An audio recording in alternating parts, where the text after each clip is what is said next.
Só um pouquinho. Pronto.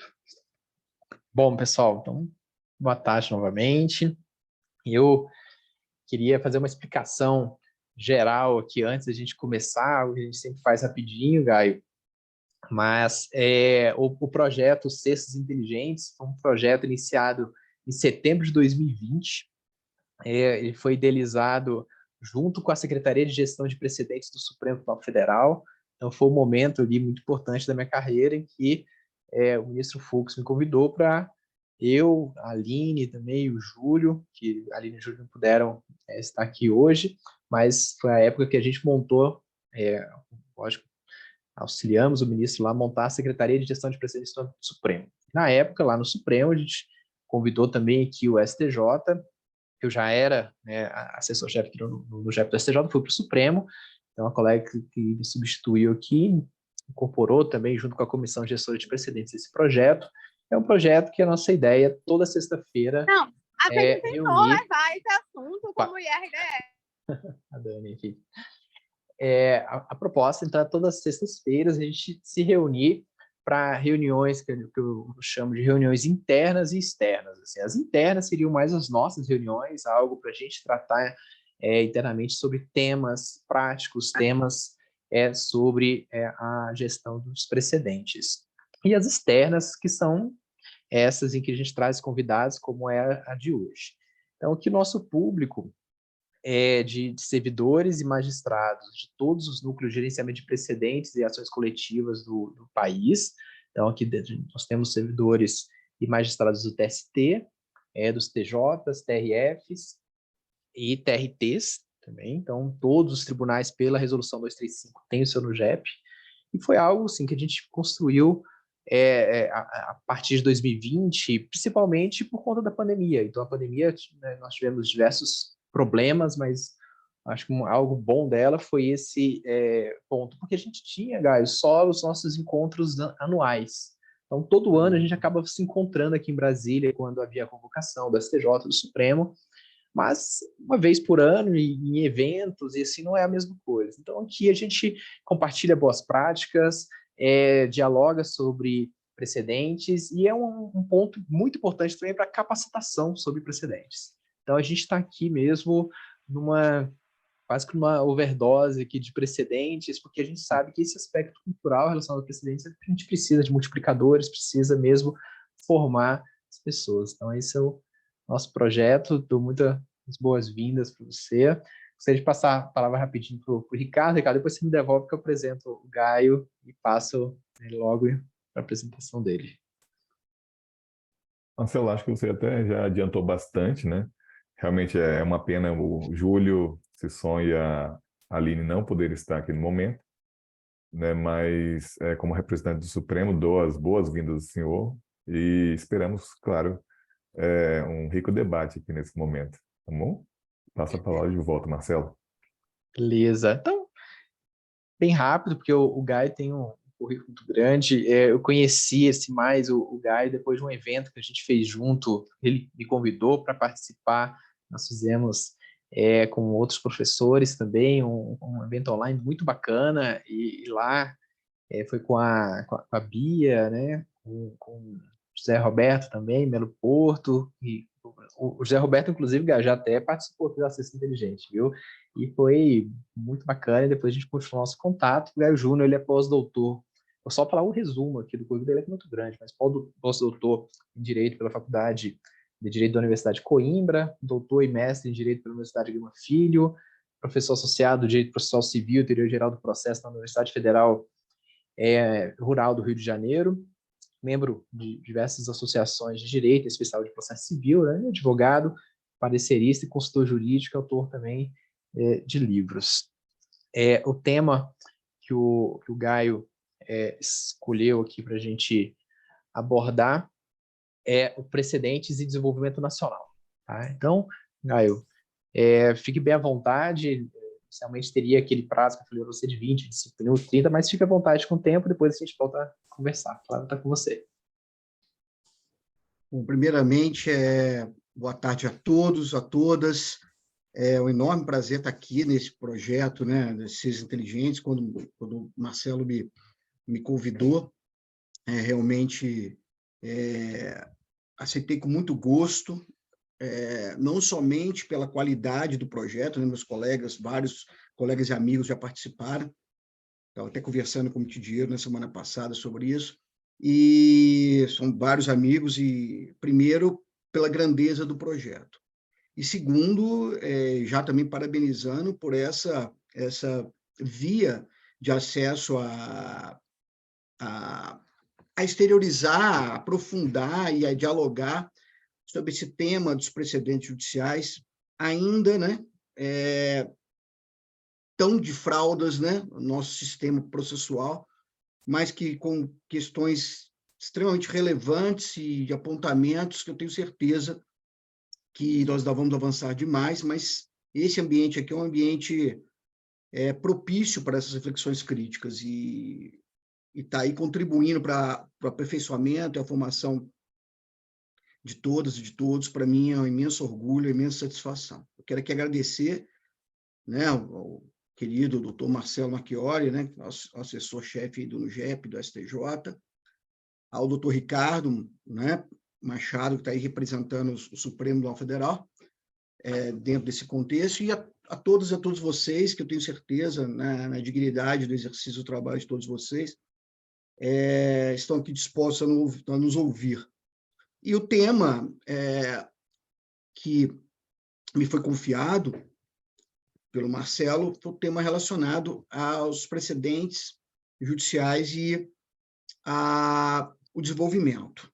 Esse é motivo, a teoria do desenvolvimento, a teoria do processo civil e desenvolvimento, é uma teoria que eu já trabalho há quase 3 décadas. E há 2 anos atrás foi lançada essa obra, com essa nossa teoria do processo de desenvolvimento, estou até com ela aqui, né? Não sei se vai dar para ver aí, mas processo civil, direitos fundamentais processuais e desenvolvimento, flexo, reflexo de uma relação.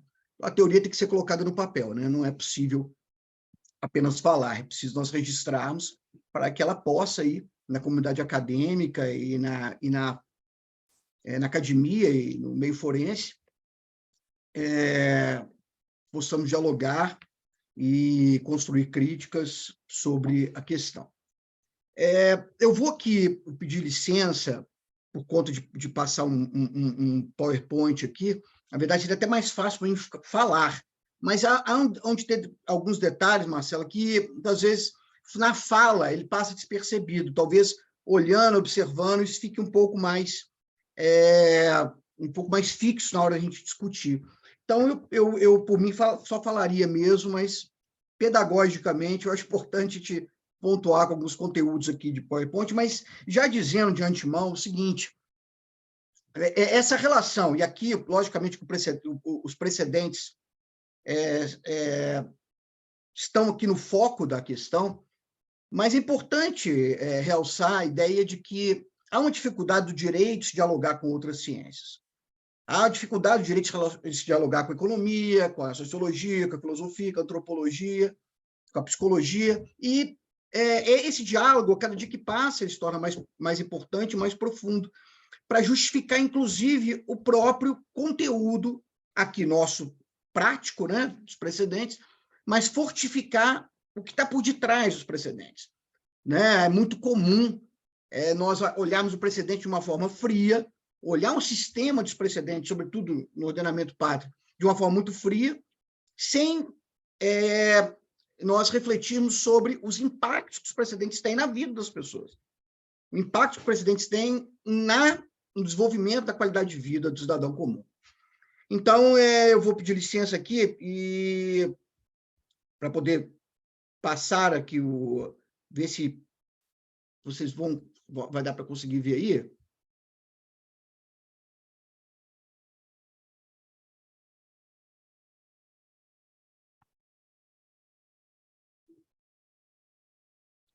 É possível? Está dando para ver? Tá sim. Tá? Perfeito. Só que está mostrando completo, assim, né? A tela inteira. Não está no modo apresentação. Se você colocar no modo apresentação, vai ficar na tela inteira. Só pegar aqui. Que está baixinho para vocês aí, a apresentação aqui, deixa eu só... Não, mas dá para ver, tranquilo. Assim. Está bem legível. Tá bem. Tá Para tranquilo. eu ver a cara de vocês também, que no modo da apresentação eu não consigo Tá. ver a Então, expressão também de vocês. Tá tranquilo, Então, tranquilo. tá Vamos bom? lá. Tá joia. Bom, então, inicialmente, aqui apenas é preciso, primeiro, ter a noção do que é desenvolvimento. Então, nessa primeira parte, eu quero apenas explicar isso, porque não é uma questão simples e tautológica, simples de entender ou simples de pegar, né? Muitas vezes as pessoas confundem crescimento econômico e desenvolvimento. São questões distintas, são questões realmente distintas. É bem verdade que na história da ideia da relação do direito com a economia, nós sempre tivemos a noção de que desenvolvimento e crescimento econômico seria a mesma coisa. E isso, geralmente, por conta de que as grandes maiorias das nações no mundo usavam a ideia do crescimento econômico e desenvolvimento para poderio militar, para poderio econômico. Mas, desde lá do século XVIII, com Adam Smith, né, trabalhando a ideia da atividade industrial como valor, depois Davi Ricardo, no século XIX, trazendo inovações tecnológicas, e mesmo Marx, né, mesmo Karl Marx, também no século XIX, agregando entendimento lá no livro Capital dele, no primeiro volume, a ideia de valor e trabalho do Davi Ricardo e do Smith, tentaram avançar, ainda que de forma muitas vezes não perceptível na ideia de desenvolvimento. Mas teve um autor, um economista chamado Joseph Schumpeter, aí basicamente no século XX, que ele o que a doutrina chama de destruição criadora, ele começou a trabalhar a diferença entre crescimento econômico e desenvolvimento. Ele trabalhava com o conceito de estática e dinâmica, e aí, então, ele entendia que os fluxos normais de produção, de mercadoria, de consumo, etc., quando esses fluxos normais recebiam inovações tecnológicas, se quebrava esse modelo estático de produção e você tinha uma dinâmica. Então, isso é o que se chamou de destruição criadora, e começa os primeiros conteúdos de desenvolvimento a serem colocados a lume aí. Muito bem. A ONU, lá em 1970, ela teve uma primeira, ou estabeleceu uma primeira resolução, aí com 170 países, que é a chamada a resolução do princípio da amizade e cooperação. E nessa resolução falava da autodeterminação dos povos, os povos deveriam ser livres para construir essa questão que envolvia conteúdos econômicos, sociais, políticos, jurídicos, de forma autônoma, sem qualquer interferência de outra nação. Isso em 1970. Em 1986, nós tivemos uma outra resolução, uma declaração da ONU, que era relacionada a direito ao desenvolvimento, ou seja, um direito subjetivo ao desenvolvimento, que é, na verdade, a ideia de que a sociedade teria direito ao desenvolvimento.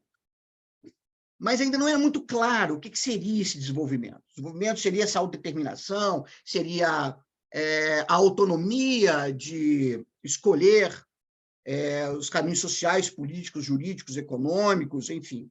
Isso ainda não era muito claro. Mas em final de 80, a ONU criou o PNUD, né, que é o Plano das Nações Unidas para o Desenvolvimento, em que todos nós, né, que estamos compondo assento na ONU, nos sujeitamos na análise da qualidade de vida nossa enquanto nação independente. E ali, pela primeira vez, na década de 80, que se deu o termo, o uso do termo desenvolvimento humano, que até então era só desenvolvimento econômico relacionado a crescimento econômico. E o desenvolvimento humano, ele entra na pauta das Nações Unidas, né?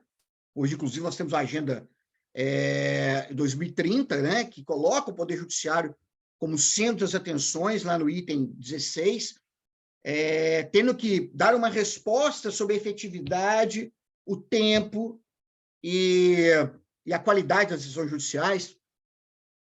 Mas, em 1998, um indiano, Amartya Sen, ele ganhou o Prêmio Nobel da Economia, com uma teoria chamada liberdade como desenvolvimento. Em síntese, essa teoria de Amartya Sen, ele é um indiano, né? Então, algumas realidades muito próximas de nós, aqui do Brasil, inclusive fazendo parte do BRICS aí, a ideia ou a teoria do Amartya Sen era qual? Era a seguinte: era de que o desenvolvimento como liberdade, ou a liberdade de desenvolvimento, se pautava em duas liberdades. A primeira, a liberdade econômica, e a segunda, a liberdade política. A liberdade econômica era que o Estado deveria propiciar ao cidadão escolhas, escolher qual tipo de saúde, qual tipo de transporte, qual tipo de alimentação, ou seja, uma liberdade econômica, liberdade de escolha do cidadão. E a liberdade política era basicamente algo ligado às instituições, ou seja, a garantia de direitos fundamentais políticos, sociais, econômicos também, mas, sobretudo, as garantias processuais, as garantias fundamentais do devido processo legal, da prova lícita, do juiz natural, da isonomia, enfim. Essa teoria de Amartya Sen foi abraçada pelo PNUD, de modo que hoje, por exemplo, os países são analisados. Por exemplo, o Brasil é analisado até pela qualidade do modelo de citação. Algo que é extremamente complexo, né? A citação na Itália é muito complexa, a citação em Portugal. Eu sou professor da Universidade de Coimbra, como visitante, né? Então, cada 3 anos a gente está lecionando lá, e nós sabemos qual é a dificuldade processual que se tem no Poder Judiciário europeu de modo geral, em particular, que eu falei da Itália e de Portugal.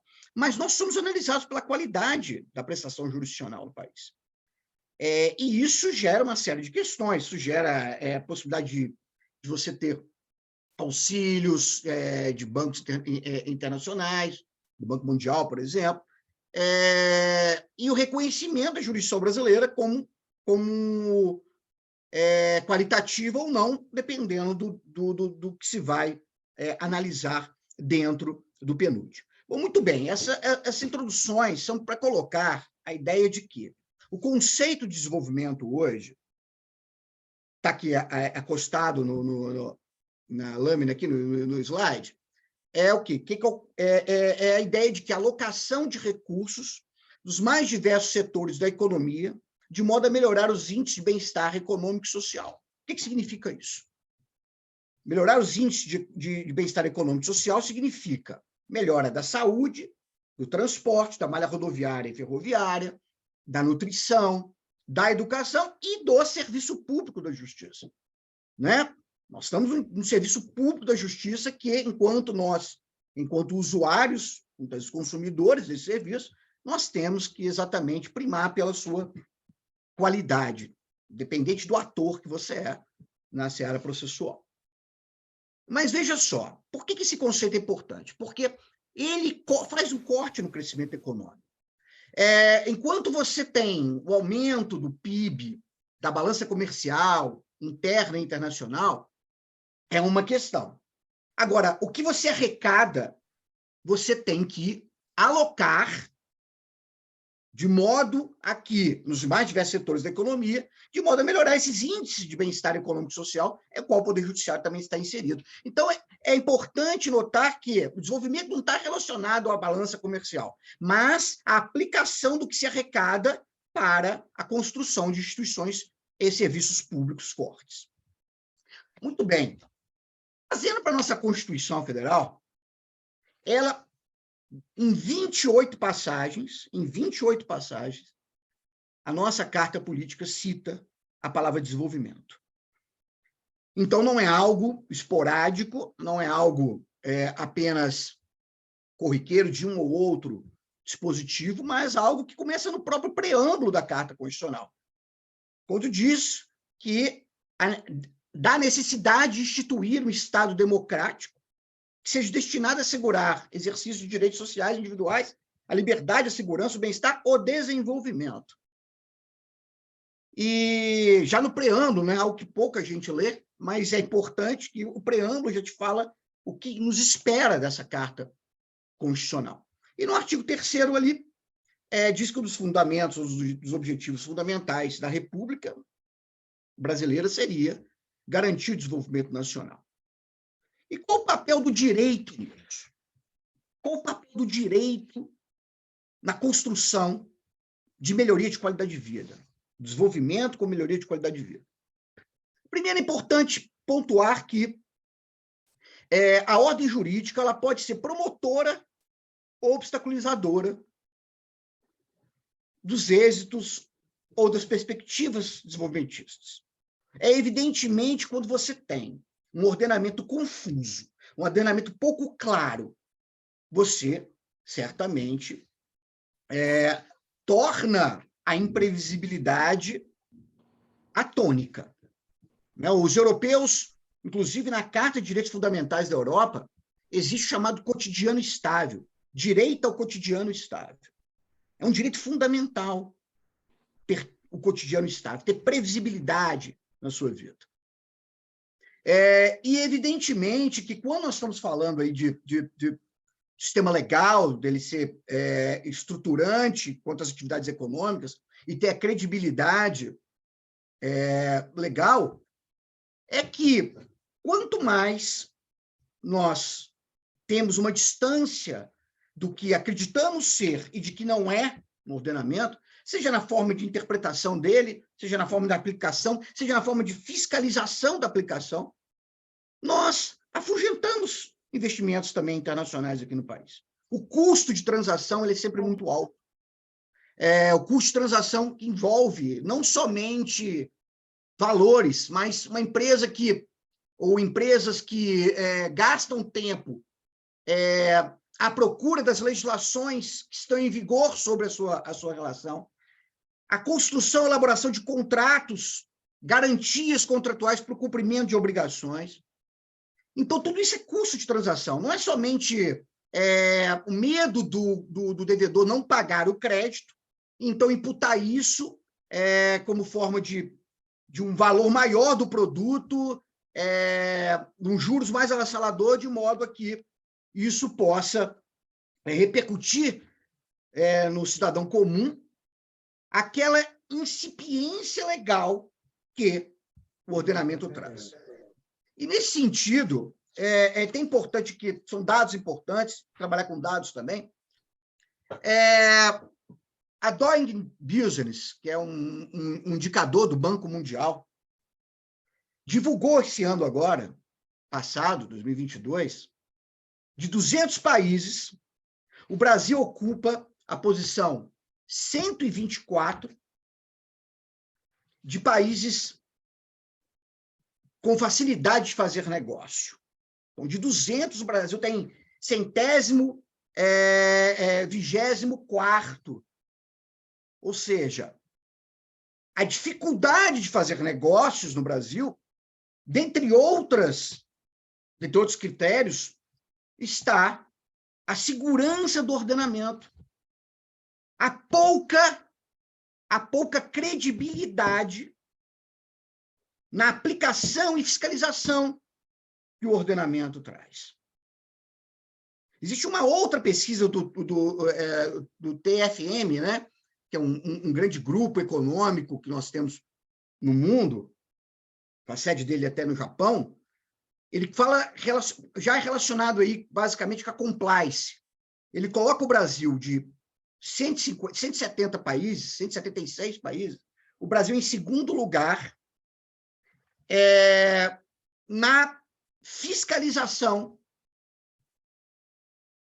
com relação à aplicação do ordenamento brasileiro. A fiscalização, ou seja, fiscalizar significa, basicamente, ter garantias de que está diante de um ordenamento que aplica-se verdadeiramente aquilo que promete. Em primeiro está a Turquia, em quarto está a Itália. Assim, há certas dificuldades com relação a isso.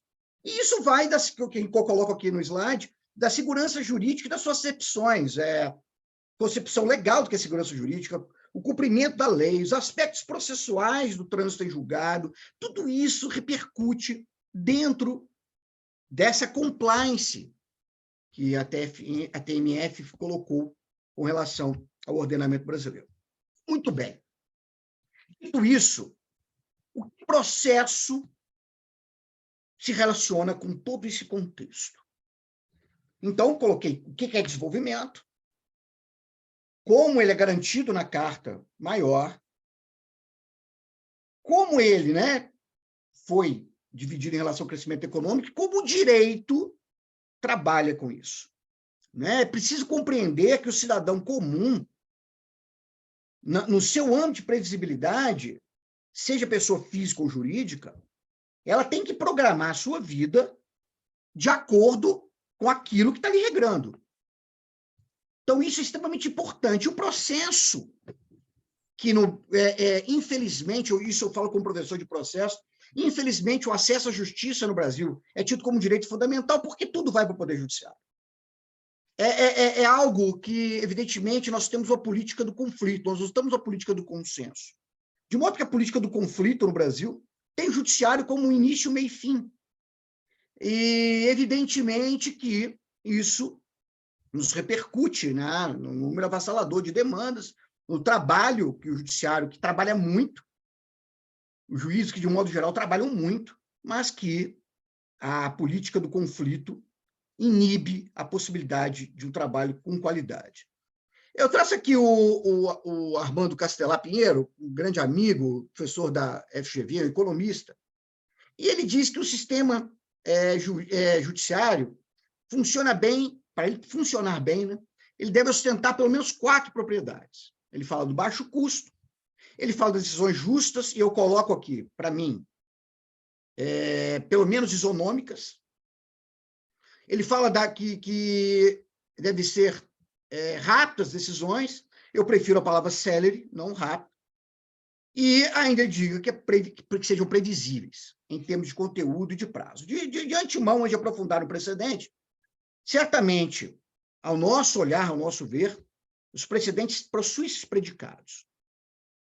De tentar ser mais isonômico, de tentar dar celeridade e de tentar dar previsibilidade. Me parece que isso essas questões são vetores importantes de levar em consideração o precedente judicial. Eu não vou aprofundar, tanto aqui, até pelo tempo, mas eu trabalho com desenvolvimento no processo civil olhando duas pontas. Primeiro, os flexos, ou seja, o tempo do processo e a efetividade do processo, que podem gerar desenvolvimento ou criar óbice ao desenvolvimento como qualidade de vida. Eu chamo os reflexos também, que seriam os impactos das decisões judiciais na sociedade, ou na vida das pessoas.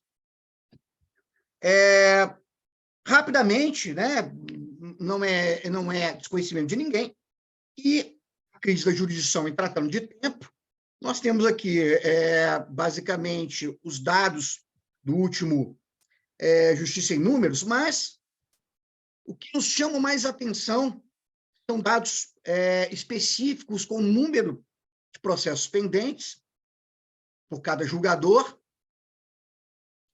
6.321, a taxa de congestionamento, 74,2%, que significando que a cada 100 ações, 74 ficam sem solução. O congestionamento da execução, que representa 65% do número de processos, né, com taxa de congestionamento nesse 65% de 90%. E o tempo da justiça.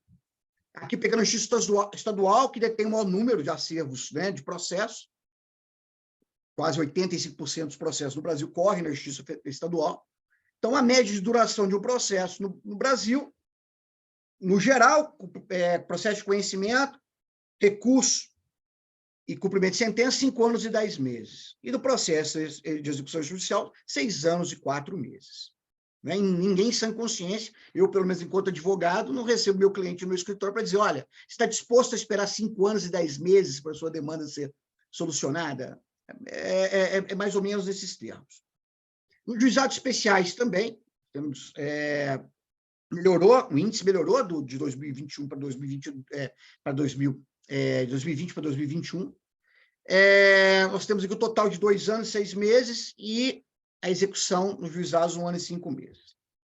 E na justiça conciliativa, a cada 100 processos, são resolvidos 16 por acordo entre as partes. Foi aquilo que eu falei da política do consenso, da política do conflito, que nós estamos extremamente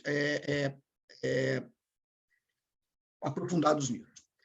O Código de Processo Civil e nos traz, como pontos de destaque, ou eixos centrais, a previsibilidade e segurança jurídica. Né? A previsibilidade, tendo aqui no nosso encontro de hoje os precedentes como elemento central, e a segurança jurídica, né? A rescisória, a tentativa de limitar a fixação da coisa julgada, a prescrição intercorrente, uma série de questões. Dentro desse ordenamento, o que nos cabe, e aquilo que é mais delicado, chama-se a unidade do direito. Quando o legislador, no CPC 15, coloca que a previsibilidade e a segurança jurídica são pontos ou predicados essenciais, nós temos que refletir como pouco se refletiu até hoje.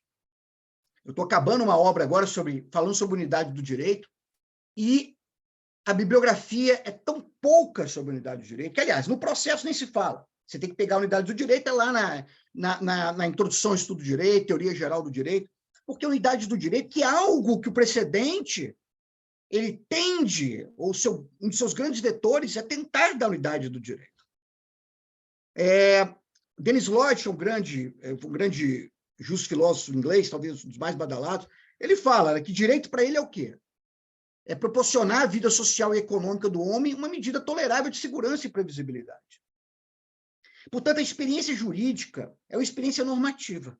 E, evidentemente, que a unidade do direito, onde nós pregamos a unidade do direito, ou seja, ter o direito mais previsível, com normas se chocando menos, tentativas de criar uma isonomia na própria interpretação do texto legal, é que nos dará, certamente, cotidiano estável.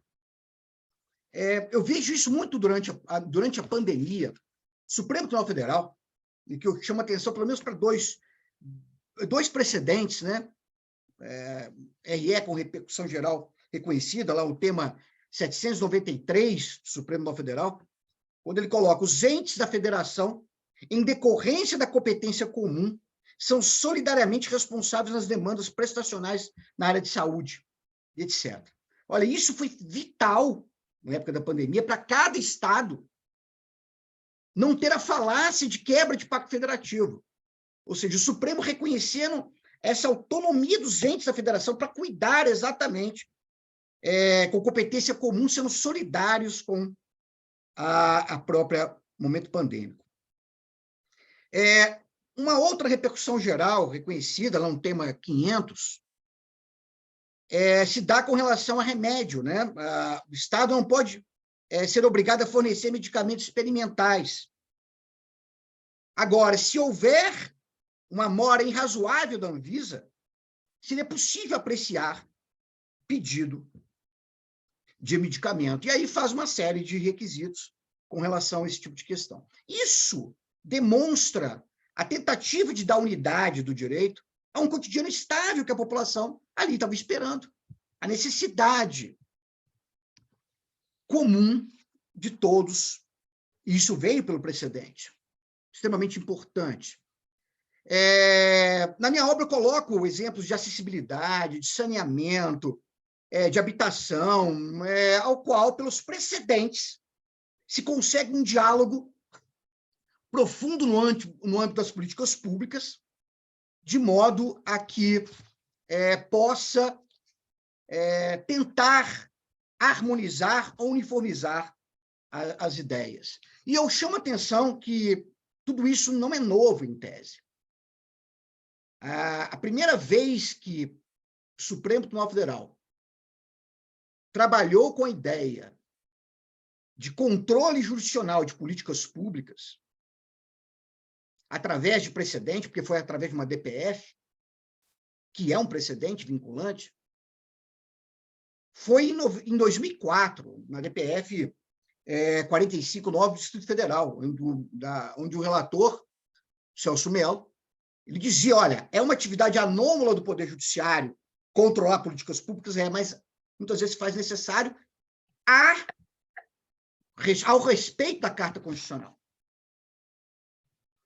Bom, muito bem. Chamarei atenção aqui rapidamente, para nós aqui exteriorizarmos a importância dos precedentes, alguns assuntos que, pelo menos na advocacia prática, e que isso reflete no ator processual, alguns assuntos que ainda não se criaram decisões capazes de estabilizar pontos importantes. Os honorários advocatícios na improcedência do pedido de exceção de pré-executividade, nós já temos aí turmas dialogando contrário a esse assunto. ICMS sobre entrada de bem ou mercadoria, de importados mediante leasing também, é um problema que nós temos relacionados propriamente ao aspecto econômico do comércio. Perda do objeto do agravo de instrumento contra tutela antecipada por superveniência de sentença, um tema extremamente importante e que na área do direito previdenciário isso é extremamente necessário, até por conta da irrepetibilidade ou repetibilidade dos benefícios previdenciários.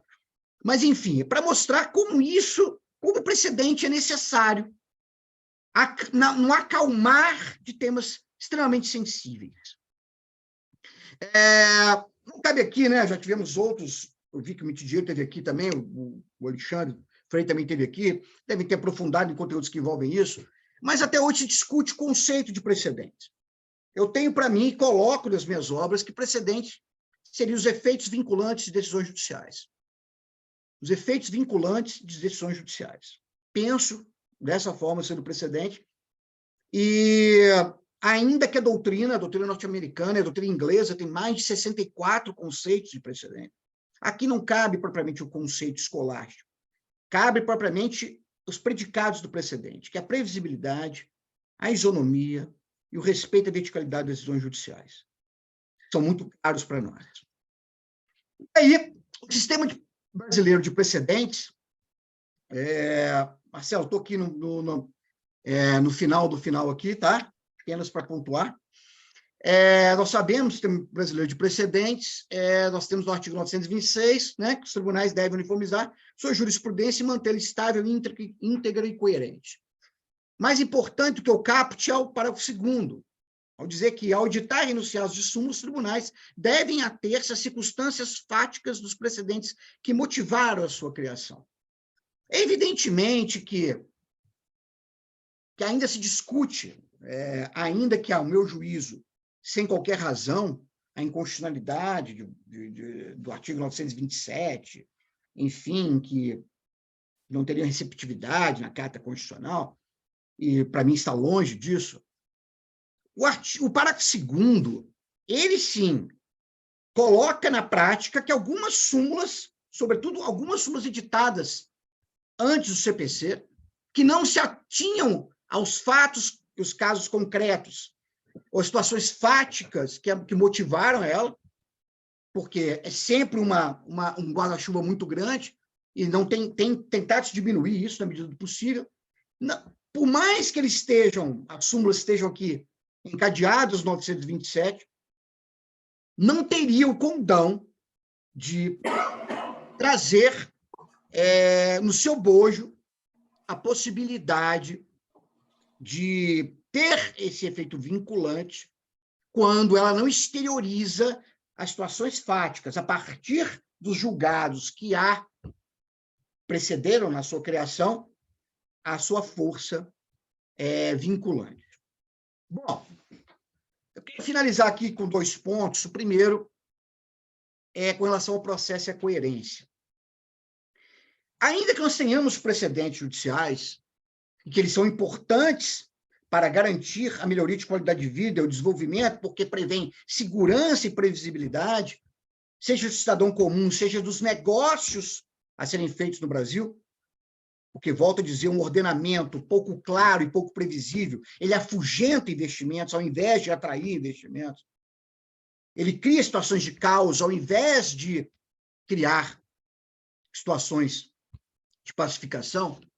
Quando o precedente é editado, há de se ter também um cuidado enorme com relação propriamente ao diálogo do que é STJ e do que é STF vem apresentando.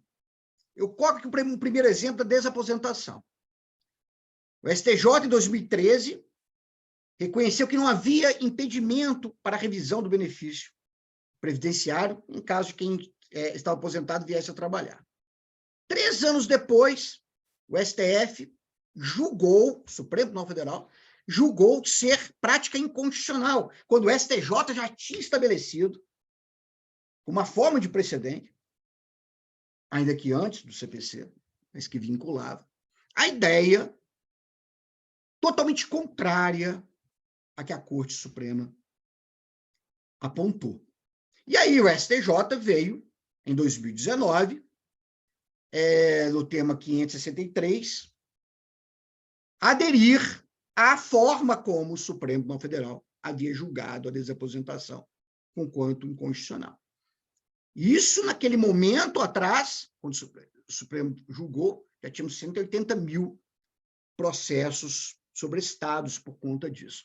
E esse diálogo entre as cortes é essencial para fortificar o precedente e aí adiante criar ambiente propício ao desenvolvimento social e econômico. Um outro exemplo aconteceu em 2017, né? O Supremo decidiu, né, em sede de recurso extraordinário, com repercussão geral, que o imposto sobre circulação de mercadorias e serviços não integra a base de cálculo para fins de PIS da CONFINS. Algo que, na verdade, o STJ, em 2016, já havia formado posição frontalmente contrária a isso. Então, o precedente também não pode ser motivo para que haja mais insegurança jurídica.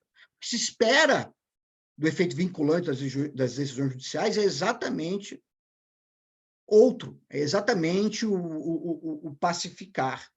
E aí, dentro desse equilíbrio, ou desse compasso entre o STJ e o STF, o digno de aplauso, né, o diálogo institucional do acordo de cooperação entre as cortes, né?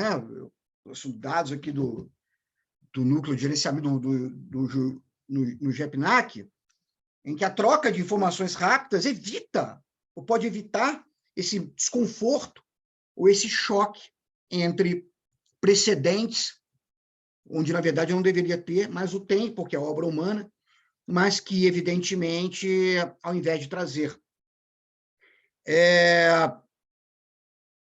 segurança jurídica, traz imprevisibilidade. Mas, enfim, é para dizer que, por detrás disso tudo, nós temos a espera do precedente judicial como forma de compor uma política jurisdicional em prol da qualidade de vida do cidadão comum.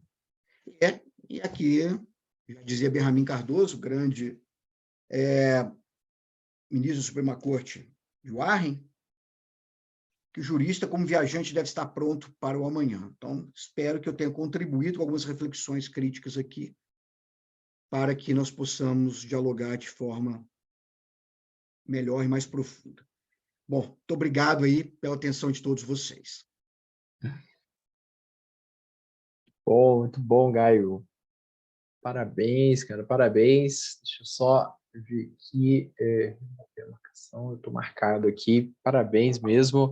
Muito bacana, você abordou diversos pontos que eu gosto muito de abordar também, quando eu vou falar de precedentes, principalmente nos tribunais.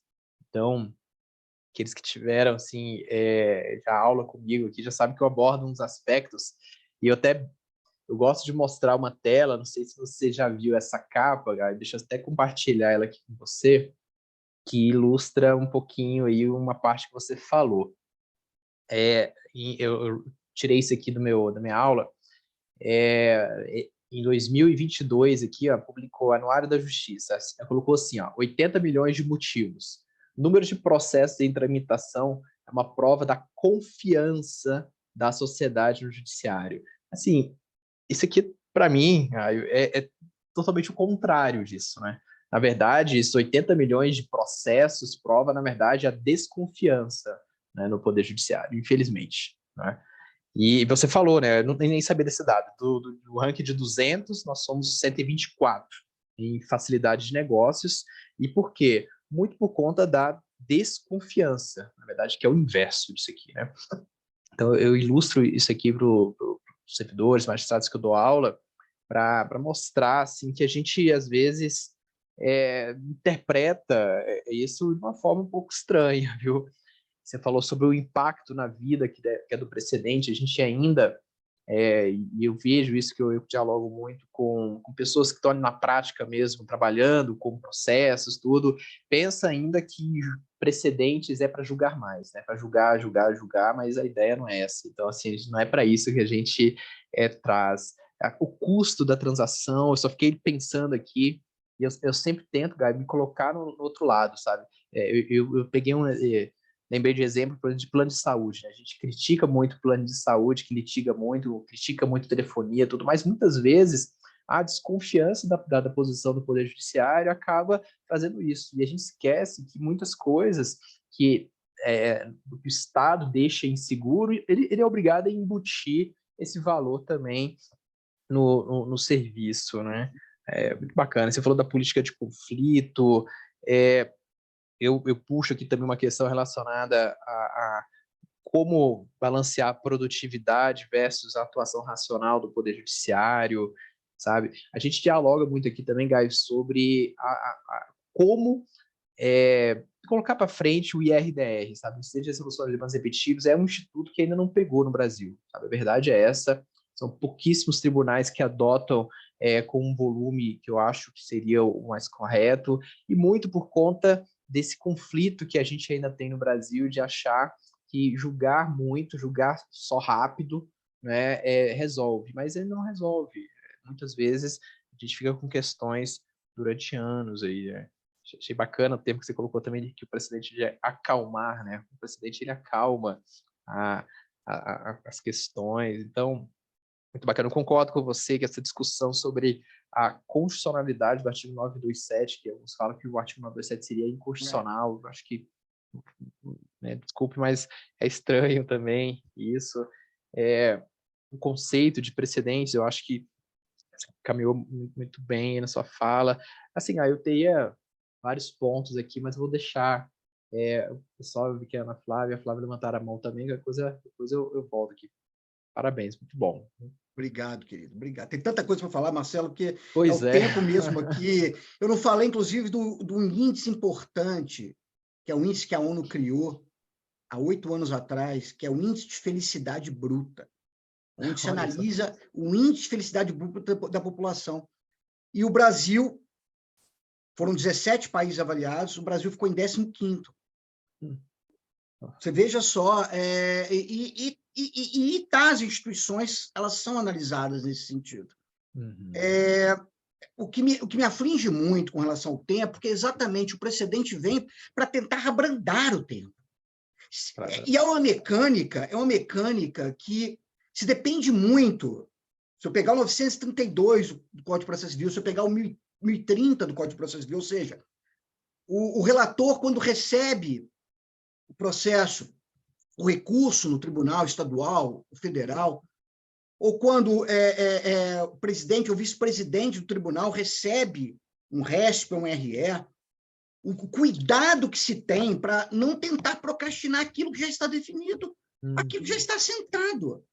Então, isso abrevia. E se o juiz de primeiro grau for sério na aplicabilidade do 332, que leve em consideração que matérias que não necessitam de instrução, matérias de direito, da aplicação, da improcedência da demanda, já em primeiro grau, por conta de que o próprio advogado ou advogada, num aspecto de imperícia, não observa que já existe um precedente sobre a matéria, e ele sequer alega o distinct, o overruling daquele precedente, ele leva em consideração o precedente e coloca o pedido na demanda.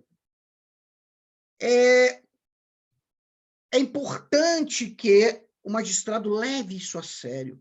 Eu rodo as OABs com palestras, há um desconhecimento generalizado do advogado com os precedentes. Com os meus alunos de graduação, não de mestrado, doutorado, mas os de graduação, eu já digo a eles, advogar hoje é o CPC aberto, a Constituição aberta, é o direito material que você está litigando aberto, e são sites dos tribunais. É preciso eles conhecerem os precedentes, é preciso aprofundar nos precedentes, querendo ou não querendo. Não é uma escolha mais, é institucional isso, e nós temos que buscar os qualificadores dos precedentes. A procurar, a cada dia que passa, mais tentar democratizá-los, mas, enfim, mostrar que não ter uma visão draconiana dos precedentes, pelo contrário. Quando se quer segurança jurídica, quando se quer previsibilidade, é possível ter esse norte. Então, eu só colocando esses detalhes aqui porque eu sou um entusiasta dos precedentes.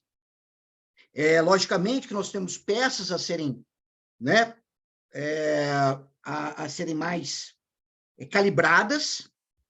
Evidentemente, nesse final aqui eu até coloquei do processo de coerência, algumas questões para ser calibradas, eu tenho certeza que esse acordo de cooperação no GEPNAC, isso ajuda demais, e, evidentemente, esse diálogo é importante entre as cortes, para evitar, inclusive, a zona de penumbra, né?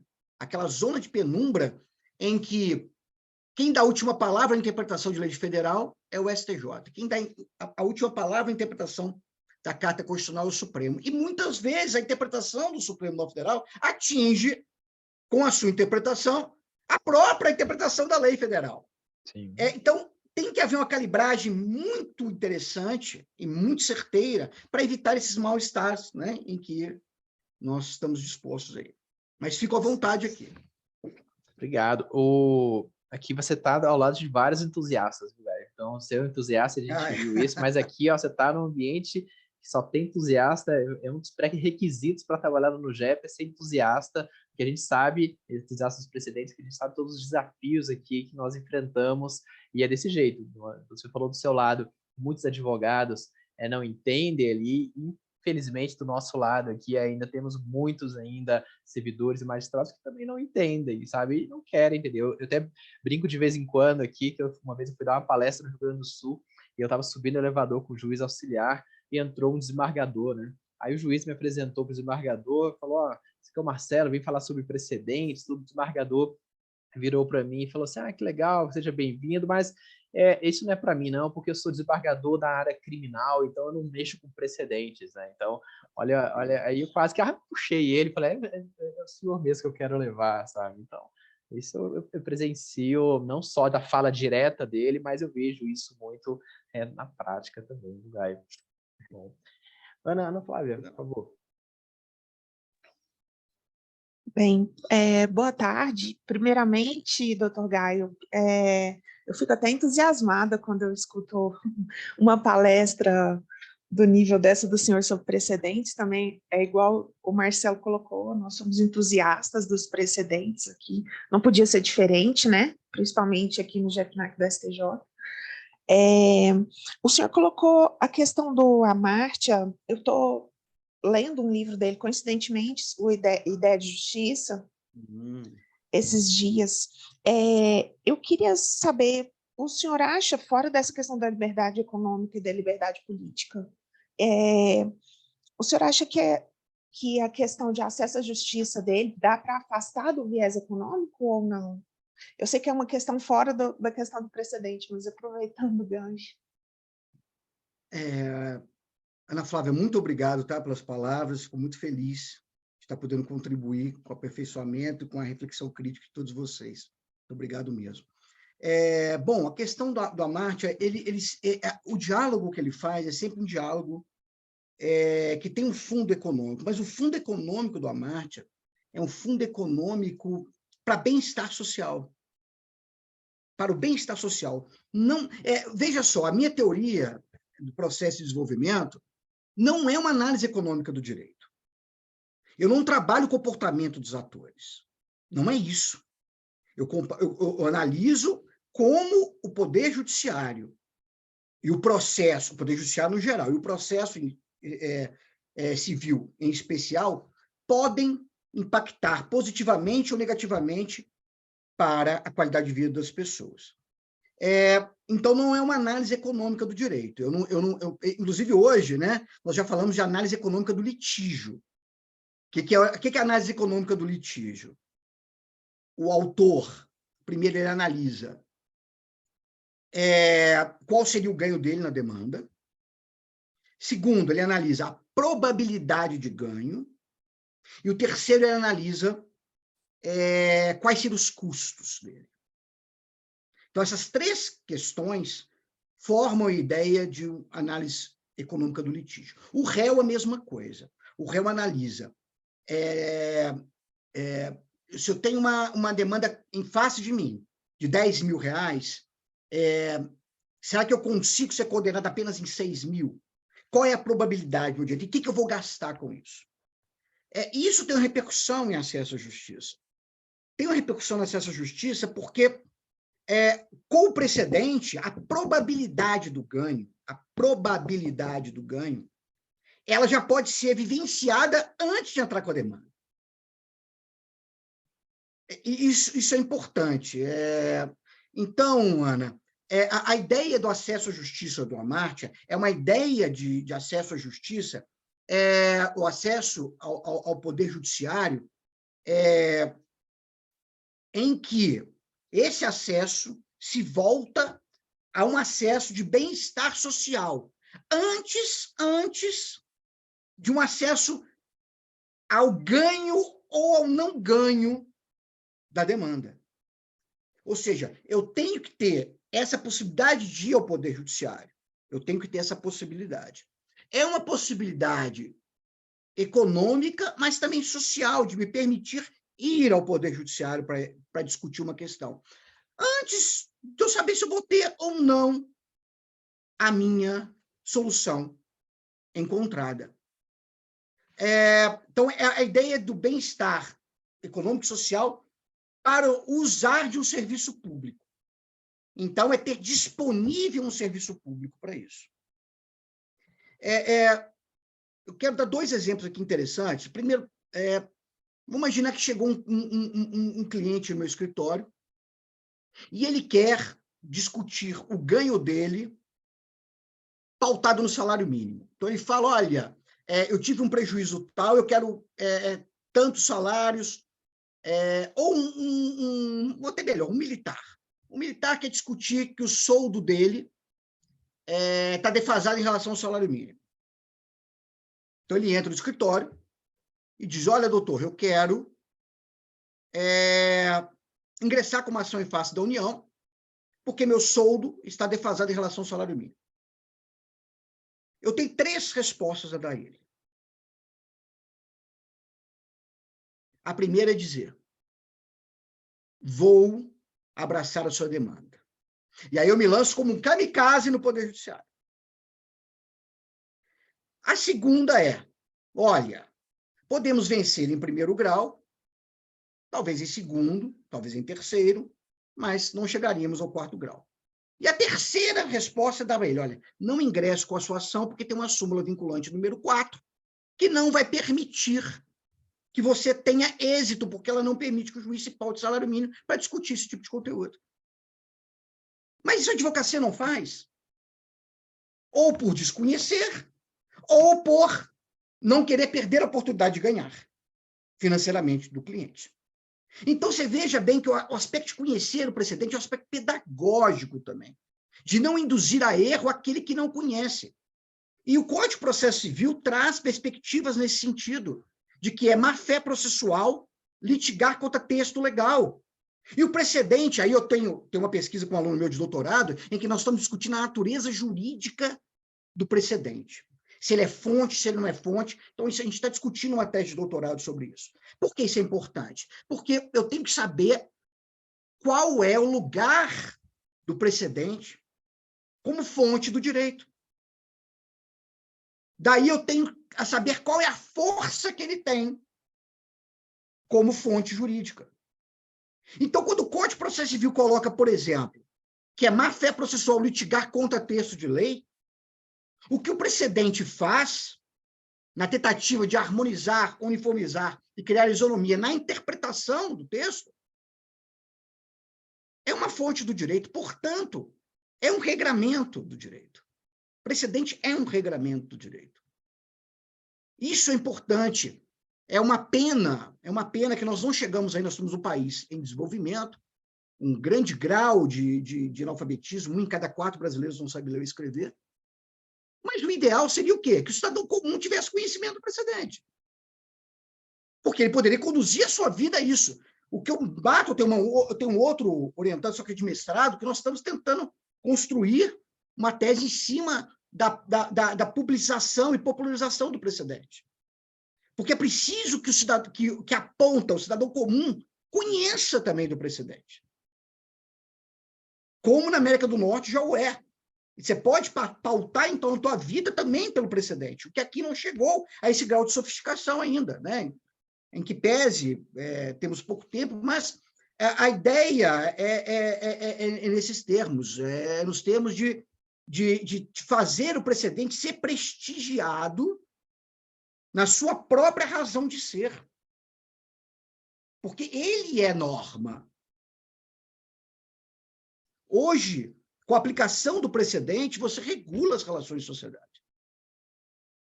Não é simplesmente algo de academia, não é simplesmente algo de um tecnicismo, um tecnocrata pode trabalhar. Não, o precedente é vida. O precedente ele é criado para regular e trazer previsibilidade às relações pessoais e profissionais, e tanto de pessoa física quanto de pessoa jurídica. Bom, eu dei toda essa volta, então, para te dizer, Ana Flávia, que a ideia do Amartya Sen é uma ideia de acesso, de escolha, de possibilidade de acesso ao Poder Judiciário como uma liberdade política, mas também uma liberdade econômica de escolha dos destinos que ele vai ter quando ingressar no Judiciário. Tá, joia. Muito obrigada, doutor. Obrigado, nada, prazer. Obrigado, Gaio. Flávia. Primeiramente, obrigada por estar aqui com a gente, compartilhando seus conhecimentos. Professor Gaio, foi um prazer assistir a sua exposição. Eu estava aqui fazendo alguns apontamentos e foi interessante que até nessa fala tem a ver com o que eu vou comentar aqui agora, sobre essa questão como a política do conflito ela está tão diretamente associada à falta dessa confiança no judiciário. Não é só a questão do acesso ao judiciário, né, que é garantida constitucionalmente, mas essa questão de que é muito incentivador, que assim, incentiva bastante, principalmente quem tem um poder aquisitivo maior, né, que se espere que as pessoas entrem na justiça, que as pessoas precisem buscar, né, uma garantia maior de seus direitos, né, e nem todo mundo faz isso, exatamente porque não confia, né, ou quem faz também faz com aquela ideia de que vai que comigo vai ser diferente, né, e a gente percebe muito isso até numa dificuldade de se implementar outras possibilidades de resolução de conflitos, né, como arbitragem, mediação, né, tudo isso. Eu já fiz o curso de mediação judicial e participei de algumas mediações no Tribunal de Justiça aqui do Distrito Federal, e a gente percebia muito isso, né, como em várias situações, assim, estava muito claro que a empresa estava errada, por exemplo, tinha muita questão de consumidor, mas era muito vantajoso, né, que se esperasse que o consumidor entrasse na justiça, que não se fizesse um acordo, né, extrajudicial ou judicial, né, e como tudo isso propicia esse aumento de processos no judiciário, esse número aí que o Marcelo mostrou, né, e é muito interessante como com os precedentes a gente tem a possibilidade de mudar esse quadro, né, a partir do momento que os precedentes, eles, que a gente começa a criar precedentes vinculantes, né, que isso começa a ser conhecido pela sociedade, que isso começa a ter reflexos processuais, né, como essa questão da má-fé, né, processual, no caso você litigar, sabe, ter um precedente vinculante em sentido contrário, e como isso aí vai impactar também nessa questão da política de conflito, né, e como isso possivelmente lá na frente possa ajudar que a gente chegue numa política de consenso. Então, é muito interessante ver como tudo isso aí está tão vinculado. Exatamente. Só um comentário mesmo, que eu sou apaixonada por esses dois assuntos e agradecer mais uma vez pela sua exposição, pela sua presença aqui. Flávia, muito obrigado pelas palavras, obrigado mesmo. Tudo aquilo que eu falei para a Ana Flávia, eu repito para você, né? É importante a gente estar contribuindo para as reflexões críticas de todos vocês aqui. E isso que você está colocando é uma grande verdade. Mas há aspectos importantes de ser colocados, por exemplo. Primeiro, um aspecto até antropológico. Nós fomos colonizados por Portugal. Portugal foi colonizado pela Espanha, ainda que eles não gostem disso. E se você for no artigo 120 da Constituição Espanhola, você vai ver que lá é dito: a justiça é feita para o povo em nome do rei. O que significa isso? Significa que tudo tem que passar pelo togado. Tradicionalmente, tudo teria que passar pelo togado. Há um problema do latino: o latino confia muito pouco no outro. Por isso que essa política de consenso ela é tão dura, ela é tão difícil. Eu coloquei dados aqui, né? De cada 100 processos, 16 são resolvidos por conciliação. A dificuldade em relação a isso. Mas, olha, eu estava numa palestra no ano passado e tinha um professor inglês nessa palestra, né? A gente estava em um debate, até foi propriamente no doutorado da Universidade de Coimbra, e ele dizendo como que as seguradoras na Inglaterra elas preferem ir para o Poder Judiciário. Na Inglaterra, elas fazem de tudo para o Poder Judiciário. Por quê? Porque elas sabem propriamente que com o tempo de duração do processo, elas não pagam juros a mais, elas podem procrastinar o cumprimento da obrigação, isso na Inglaterra. Agora, é importante entender o seguinte: o autor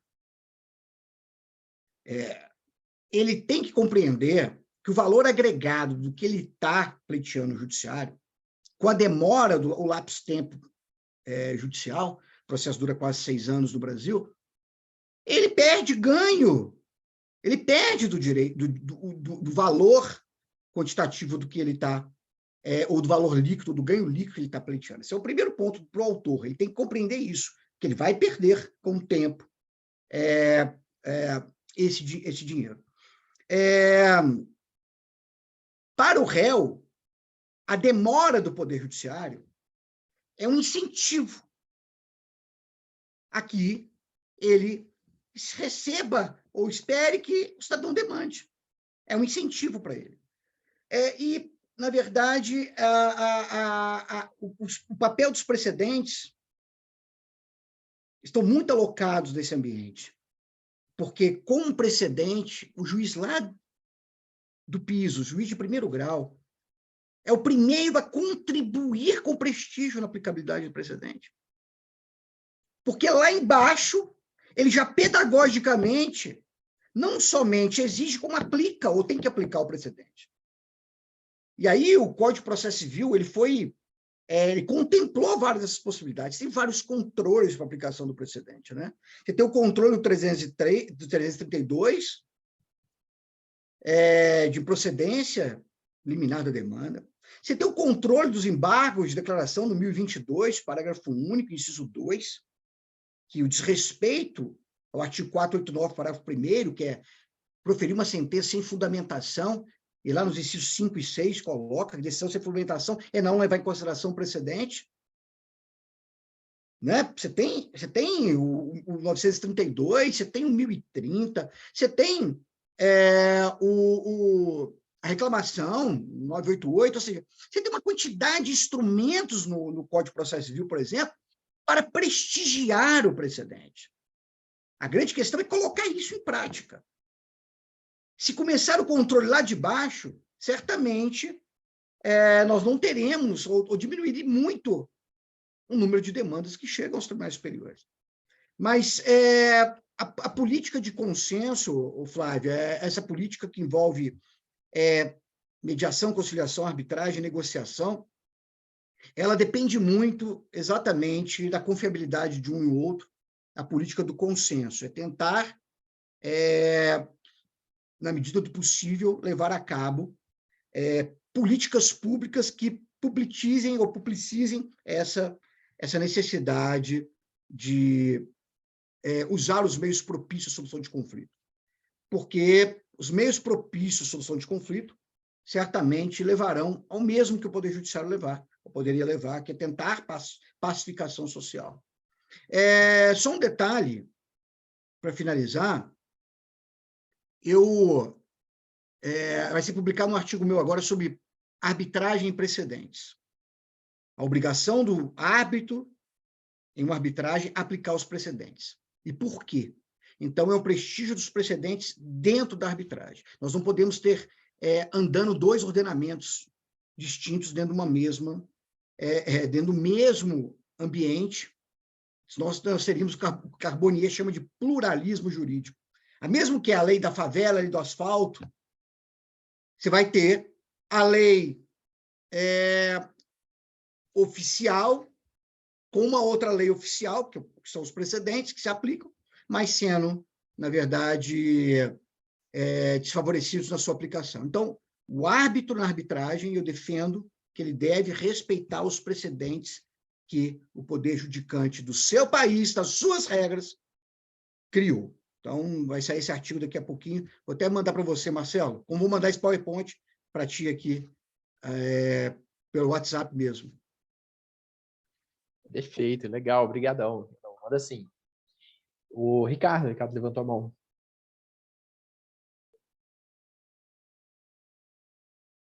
Pronto. Pronto. vendo? Agora sim.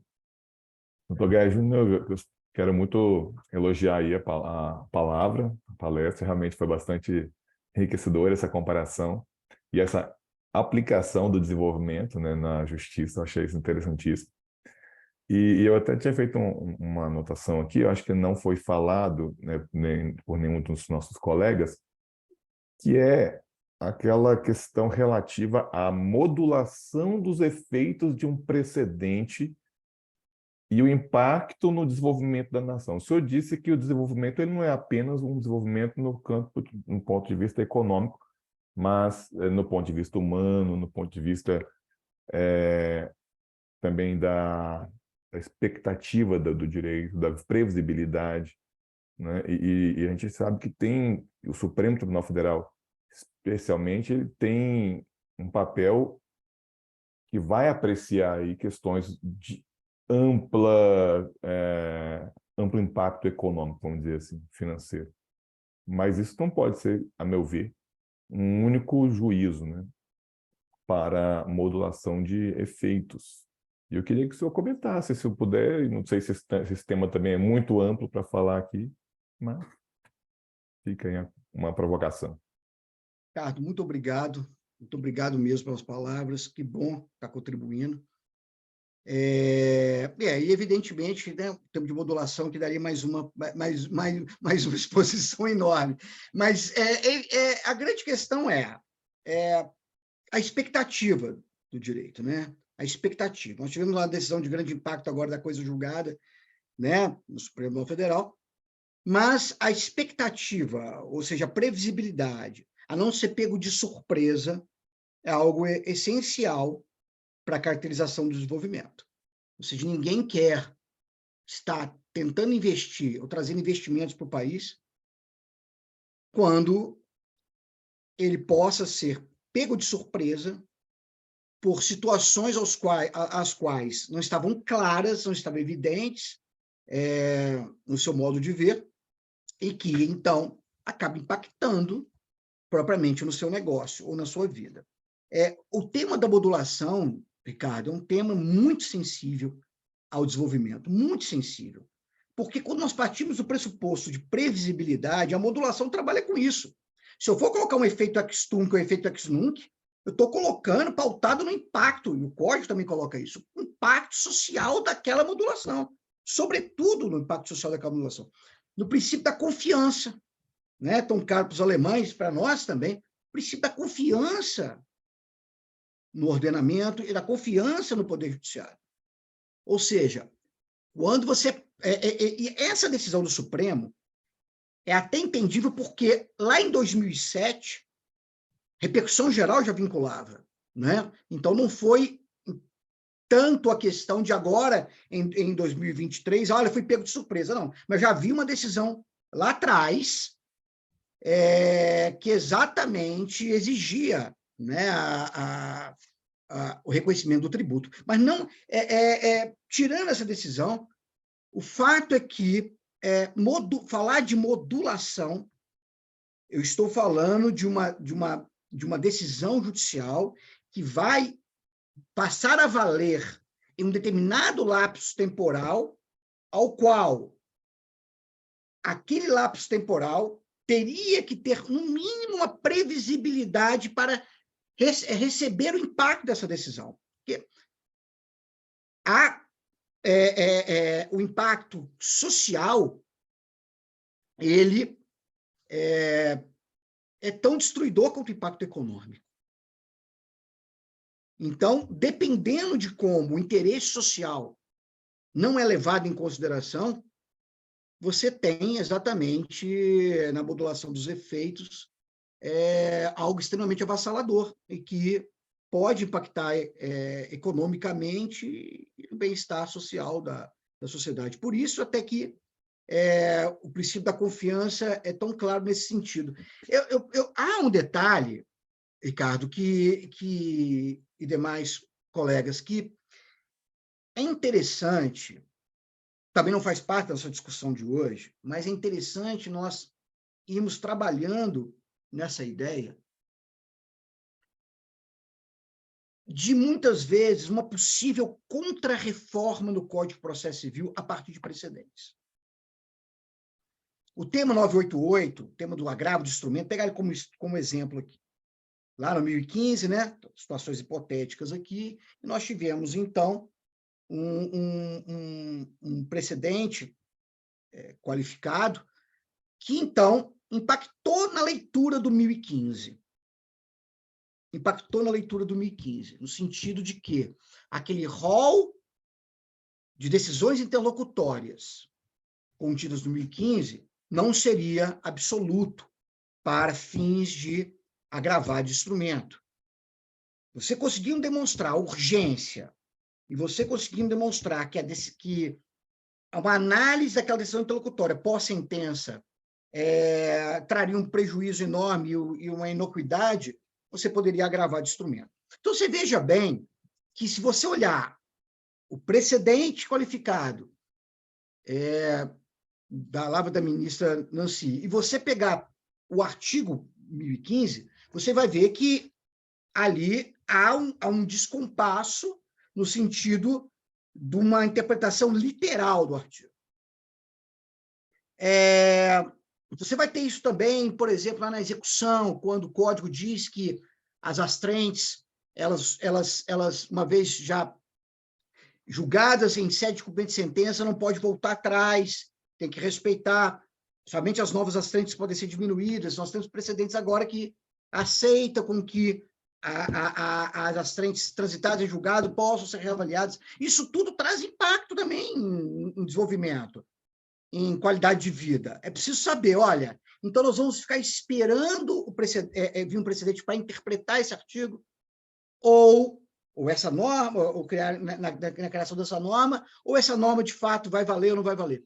Então, há de se ter uma boa vontade, e aí eu coloco bem claramente, o precedente o tema 988, ele não revogou o 1015. Ele deu mais possibilidades ao 1015. Ele não tirou nada do 1015. Ele acrescentou possibilidades. É preciso de saber interpretar esse tipo de questão. Senão, eu volto a dizer, nós vamos estar draconizando o precedente. Imagina se vier um precedente que, ao interpretar um texto legal, ele contraria um próprio texto legal. E aí é que eu estou trabalhando com um dos meus orientantes de doutorado nisso. Pode um precedente revogar uma lei? Esse é um ponto. Pode, com a aplicação do precedente, eu tirar a validade de um dispositivo legal? Essas questões são duras e difíceis de nós discutirmos. Porque parte do pressuposto daquilo que eu falei anteriormente. É preciso saber a força normativa do precedente, qual é a fonte ou qual o lugar que o precedente está. Das obras de teoria geral do direito, apenas uma, que eu não estou nem com ela aqui agora, do Eduardo Bittar, é a única até agora que colocou o precedente como fonte primária do direito. Porque com tudo isso que nós estamos discutindo aqui, há uma modificação na teoria geral do direito brasileiro. Se eu dou essa força ao precedente, eu dou status a ele de uma força normativa tal qual a lei o é. E, nesse sentido, entre choque entre precedente e uma lei, o que vai valer? Será que nós vamos pegar os critérios clássicos de uma lei especial, a geral não revoga especial, uma lei posterior revoga anterior? É um tema duro, mas mereceria, Marcelo, uma outra palestra sobre esse assunto. É um assunto muito duro da gente discutir, e que envolve a força dos precedentes. Porque isso, mais cedo ou mais tarde, vai bater nas nossas portas, essa discussão que já está, né, já está aqui nos textos acadêmicos dos meus alunos. Então, a modulação, enfim, não sei se eu consegui te responder em mínimas palavras, Ricardo, mas ela tem um impacto muito grande no desenvolvimento e muitas vezes sem precedentes. Agradeço muito, Dogai. E aí anuncio também a Aline, está com a palavra aí, a nossa secretária de precedentes aqui. Obrigada, Ricardo. Quero parabenizar, cheguei ao final, infelizmente não pude participar, minha ausência foi justificada, mas com certeza vou acompanhar a gravação, mas da parte que acompanhei já vi que o debate se aprofundou e trouxe aí uma riqueza, né, para a discussão atual e talvez outras oportunidades. Então, fico muito feliz, quero agradecer em nome do Supremo Tribunal Federal, em nome também do STJ, a presença do Dr. Gaio Júnior, que abrilhantou aí a nossa Sexta Inteligente. Dr. Gaio, muito prazer, é a primeira vez, né, que nós nos falamos, então, muito prazer em conhecê-lo. Olha, doutora Aline, muito obrigado, viu? Mais uma vez, obrigado pelas palavras, prazer de conhecer também. Apenas de nome, já conhecia, mas não... podemos dizer pessoalmente, assim, né? Porque a tela do ecrã nos traz essa proximidade, mas fico muito feliz de poder contribuir com as reflexões aqui no Supremo Tribunal Federal, também no Superior Tribunal de Justiça, enfim, com todos os representantes dos GEPs aí pelo Brasil afora. Para mim é motivo de muita honra, muito orgulho e muito gosto também. É uma tarde extremamente memorável e que tenho certeza que todos nós aqui, tanto eu quanto vocês, vamos sair aí realmente mais ricos de informação, de questionamentos, enfim, tudo aquilo que nos faz viver diariamente, né? Ótimo. Então, me competivo agradecer e também fazer o chamado para uma tradição que nós temos, que é fazer um registro fotográfico da sua participação aqui nas Sextas Inteligentes. Não sei se o Marcelo também quer falar e fazer um anúncio para já deixar todos e todas animados para a próxima sexta. Então, na próxima Sexta Inteligente, Dr. Gaio, a gente vai ter uma sexta interna, que também é fantástico, porque a gente tem a contribuição de todos os projetos dos tribunais e do STJ e do Supremo Tribunal Federal, construindo esse conhecimento coletivo que faz com que nós possamos avançar juntos. Então, na próxima sexta, nós vamos ter colegas do TJ de Minas Gerais falando sobre ações coletivas. Nós vamos receber, com toda honra também, doutora Rafaela e doutora Mônica, e elas vão contar para nós sobre um projeto em execução no TJ de Minas para essa organização das ações coletivas. Então, eu já deixo o convite a todos e todas e peço que abram as câmeras para a gente fazer nossa foto. Marcelo. Enquanto tira foto ali, a gente fica assim, né? Mas não vai sair ruim da foto aqui, né? Mas agradecer, Gaio, obrigado muito por atender nosso convite. A gente já tinha combinado isso, acho que já há uns 2, 3 meses, quando eu fui até virtualmente à Universidade Federal Rural do Rio de Janeiro, e lá tive a honra de dividir o painel com o professor Gaio, foi muito bacana mesmo. E de lá para cá a gente só aproximou os contatos. É muito bom contar aqui com a sua contribuição para o STJ, para o Supremo, para esse nosso projeto que visa muito expandir essa cultura dos precedentes, né? Então aqui, Gaio, a gente tem, além de entusiasta, nós temos multiplicadores. Então são multiplicadores em que vai provocando ali as pessoas e que a gente se conhece muito bem, e eu sei que cada um aqui é multiplicador lá em São Paulo, Carlos, lá no Pará, Orlando, lá na Bahia, Líbia, sabe? Então são vários aqui, né? Então você viu que logo no começo a gente falou de eventos, reforço aqui o evento lá em Goiás, quem puder, né? Porque por enquanto é só presencial, né? Ainda mais, ela vai ver ainda se é também virtual, mas é bem interessante acompanhar todas essas iniciativas, que é daí que a gente consegue convencer. Então, são iniciativas de convencimento como essas, e eu vejo muito isso. Então, quando eu dou uma palestra ou um curso, o que eu mais ganho é quando a pessoa vem para mim e fala: nossa, Marcelo, você conseguiu me convencer, eu entendi agora. Até então eu pensava que era só julgar, era pegar um negócio lá, aplicar igual, sabe? E você conseguiu me mostrar um outro viés dos precedentes, que eu acho que é o que mais importa, né? Não é julgar mais, a gente já faz isso, né, pessoal? A gente já profere muitas decisões, a ideia não é essa, é a gente racionalizar esse sistema e trazer um sistema mais justo, e todos nós aqui estamos convictos disso mesmo, viu? Tá bom, Gaio? As palavras finais mesmo para você, vou te passar a palavra e obrigadão. Viu? Olha, eu gostaria de agradecer imensamente o convite do amigo Marcelo, e aqui, nessa tela cosmopolita, né?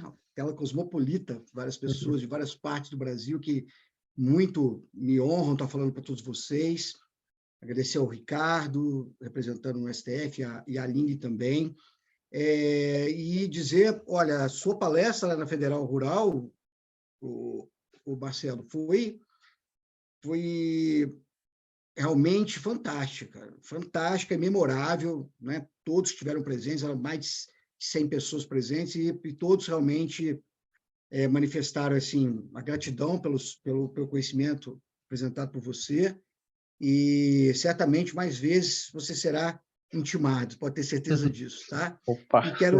E podem contar comigo aqui, sou nas minhas obras, eu sou sempre entusiasta do precedente, não torcedor, eu sou entusiasta porque torcer, só torço para o Fluminense. Então, assim, na verdade, o resto eu não torço, eu tenho convicções, e essas convicções com relação ao precedente, para mim, me custam muito, e eu tenho certeza delas, pelo fato de debruçar teórica e pragmaticamente sobre eles nas minhas vidas profissional e acadêmica, e pode ter certeza que vocês têm mais um aliado aqui nessa construção e divulgação, disseminação da importância do precedente como instrumento de desenvolvimento e aí melhoria de qualidade de vida de todos nós. Muito obrigado mais uma vez por essa tarde extremamente agradável e memorável. Obrigado. Boa tarde, pessoal. Obrigada, Então, boa até tarde. sexta-feira. Boa tarde. Até mais. Tchau. Boa tarde, Caio. pessoal. Tchau. Boa tarde. Obrigado, boa tarde. Boa tarde, obrigado.